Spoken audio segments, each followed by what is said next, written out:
Toxic people are like those seagulls at the beach that swoop in the second you pull out a sandwich. They can smell an opportunity from a mile away. And I hate to break it to you, but you might be sending up flares without even knowing it. This doesn't mean you're weak or stupid or any of that garbage your brain tries to tell you at 2 a.m. It just means you've probably developed some habits that essentially roll out the red carpet for people who want to take advantage of your good nature. The nice person trap. It's real and it sucks. Let me guess, you're a genuinely good person. You want to help people. You give second chances like they're on sale. You feel guilty saying no. You justify other people's crappy behavior because everyone has their struggles. Sound familiar? Yeah, I thought so. Here's what's actually happening. You've confused being kind with being a doormat. And toxic people? They have PhDs in spotting the difference. When you consistently put other people's needs before your own, you're basically wearing a neon sign that says, "Use me, I won't complain." Toxic people aren't looking for mutual healthy relationships. They're looking for someone who won't push back when they take. The boundary black hole. Be honest with me for a second. When was the last time you said no to someone and didn't immediately follow it up with 17 apologies and an elaborate explanation? If you can't remember, we found your problem. Toxic people are allergic to boundaries. They gravitate toward people who either don't have any or whose boundaries are made of tissue paper. And if you're someone who feels guilty for having needs, wants, or limits, you're basically catnip for narcissists, manipulators, and emotional leeches. Think about it. Have you ever noticed how toxic people get weirdly upset when you try to set even the smallest boundary? Why are you being so sensitive? I was just joking. You're overreacting. That's not coincidence. That's them testing to see if you'll back down. And if you do, game on. The fixer fantasy. Oh man, this one hits close to home for a lot of us. You see someone struggling and think, I can help them, I can fix this. If I just love them enough, support them enough, understand them enough, they'll change. They won't. Here's the uncomfortable truth. You can't fix people. You just can't. And when you try, you're not being helpful. You're being a volunteer emotional support system for someone who hasn't asked for or doesn't want to do the actual work of changing. Toxic people love fixers. Why? Because fixers give endless chances, make excuses for bad behavior, and stick around through absolute hell because they're not giving up on someone they care about. But here's the question that changed everything for me. If this person wanted to change, wouldn't they have done it by now? You're not the first person to try to save them. You probably won't be the last. The self-worth situation. All right, time to get really real. How you feel about yourself has everything to do with who you let into your life. If deep down you believe you're not worthy of genuine love, respect, and kindness, you'll unconsciously accept treatment that matches that belief. It's like having a faulty thermostat. Your internal gauge for acceptable treatment is set way too low. Toxic people can sense this. It's like they have radar for people who don't believe they deserve better, and they'll give you exactly what you subconsciously think you deserve. Crumbs of affection, inconsistent attention, and just enough good moments to keep you hooked. The familiar feeling. Here's something wild. Sometimes we're drawn to toxic people because their dysfunction feels familiar. If you grew up in a chaotic environment, witnessing unhealthy relationships, or learned that love comes with conditions, strings, and drama, your brain literally associates that chaos with normal. So when a healthy person comes along, someone who's consistent, respectful, communicative, it feels boring. Wrong. Even. Your nervous system is like, where's the drama? Where's the uncertainty? This doesn't compute. Meanwhile, the toxic person who keeps you guessing, makes you work for their approval, and creates emotional roller coasters, that feels like home, even though it's slowly destroying you. The empathy overload. Being empathetic is beautiful. It's a gift. But like any gift, toxic people will exploit it if you let them. If you're someone who can easily see things from other people's perspectives, who feels their pain, who naturally wants to understand why people act the way they do, you're at higher risk for attracting toxic individuals. Why? Because you'll empathize with them even when they're actively hurting you. They had a rough childhood. They're just stressed at work. They don't really mean it. All of these might be true, but here's what matters more. How are they treating you right now? Because understanding why someone hurts you doesn't make it hurt less. And it definitely doesn't mean you have to stick around for it. How to actually stop this pattern. The good part. Okay, enough of the depressing stuff. Let's talk about how to break this cycle and start attracting people who actually deserve to be in your life. 1. Get brutally honest about your boundaries. Not sure where to start? Try this. Think about the last time someone made you feel uncomfortable, disrespected, or drained. What specifically happened? That's your boundary. Now, here's the hard part. You have to actually enforce it, not explain it, not apologize for it, not negotiate it. Just calmly state it and follow through. I don't accept being spoken to that way. I'm not available to talk at 2 a.m. unless it's an emergency. I need advance notice before people drop by.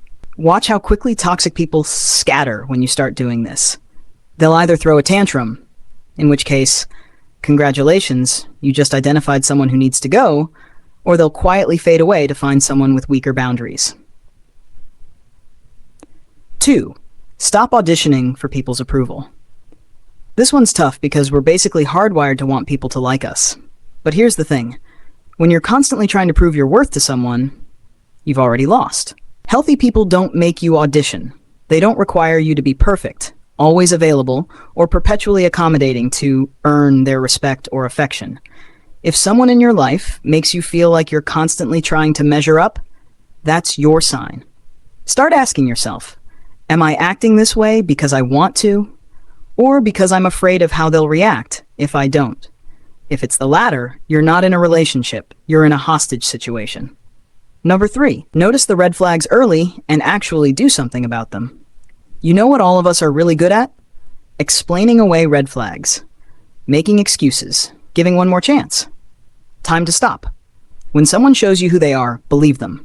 The first time. Not the 15th time after you've already wasted months or years of your life. Some red flags to never ignore. They push your boundaries, as a joke. They get angry when you spend time with other people. They're charming in public, but mean in private. Their exes are all crazy. They make you feel guilty for having needs. They're inconsistent, hot and cold, attentive, then distant. They never take responsibility for their actions. Here's your new rule. 1 significant red flag, and you're out. I know it feels harsh, but you know what's actually harsh? Spending years of your life with someone who treats you like garbage. 4. Work on your relationship with yourself. I know. Work on yourself is the most annoying advice ever. But stay with me. The relationship you have with yourself sets the standard for every other relationship in your life. If you constantly criticize yourself, ignore your needs, and treat yourself poorly, why would you expect better from others? Start small. Notice when you're mean to yourself. And stop. Do things you enjoy without needing a reason. Celebrate your wins, yes, even the small ones. Stop apologizing for existing. Spend time alone and actually enjoy it. The more you genuinely like yourself, the less tolerance you'll have for people who don't treat you well. It feels like magic, but it's really just self-respect. 5. Get comfortable with being alone. This might be the most important one. If you're terrified of being alone, you'll put up with almost anything to avoid it. And toxic people know this. Being alone isn't the same as being lonely. Being alone means you have space to hear your own thoughts, figure out what you actually want, and recharge without someone else's drama in your ear. Plus, here's a secret. The right people won't show up in your life until you're okay without them. It's like the universe's weird way of testing if you're ready for healthy relationships. 6. Practice saying no without guilt. Start small. Say no to things that don't serve you. Watch what happens. Spoiler, usually nothing. Most people just say okay and move on. No is a complete sentence. You don't owe anyone an explanation for your boundaries. You don't need a good enough reason to decline something. No, that doesn't work for me. I'm not available. Practice these in the mirror if you have to. Because the ability to say no is the foundation of every healthy relationship you'll ever have. 7. Surround yourself with healthy examples. If you've mostly experienced toxic relationships, you might not even know what healthy looks like. So find examples. Watch how healthy couples interact. Notice how functional friends treat each other. Pay attention to people who have boundaries and mutual respect. You can't build something you've never seen. So study what good relationships actually look like. And no, I'm not talking about Instagram. I'm talking about real people with real, imperfect, but healthy connections. Here's something important. Once you start implementing boundaries and demanding better treatment, you're going to lose people. Some of them you thought were friends. Some of them you thought loved you. And it's going to hurt. A lot.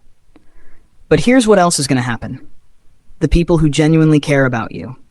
They'll respect your boundaries. They'll step up. They'll meet you at your new standard. And the space left by toxic people, it'll slowly fill with people who actually deserve to be there. The part where you actually change. Reading this article isn't going to magically fix everything. Sorry. I wish it worked that way, but it doesn't.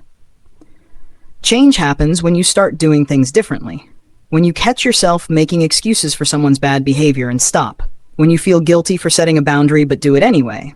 When you want to text that toxic person back, but don't. It's uncomfortable. It's awkward. Sometimes it feels like you're being mean or selfish or too much. You're not. You're finally being fair to yourself. One last thing. If you're reading this and thinking, but what if I'm the toxic person? That's actually a good sign. Truly toxic people don't worry about being toxic. They don't read articles like this. They definitely don't self-reflect. The fact that you're concerned about this means you probably just have some unhealthy patterns to work through. And that's okay. We all do. The difference is you're willing to look at them and change. So give yourself some grace. This is hard work. You're undoing years, maybe decades of conditioning. You're going to mess up. You're going to backslide. You're going to want to give that toxic person another chance. But keep going. Because on the other side of this, there's a version of your life where you're surrounded by people who actually value you. Where relationships feel easy. Not perfect, but easy. Where you don't constantly feel drained, anxious, or like you're walking on eggshells. That life is possible.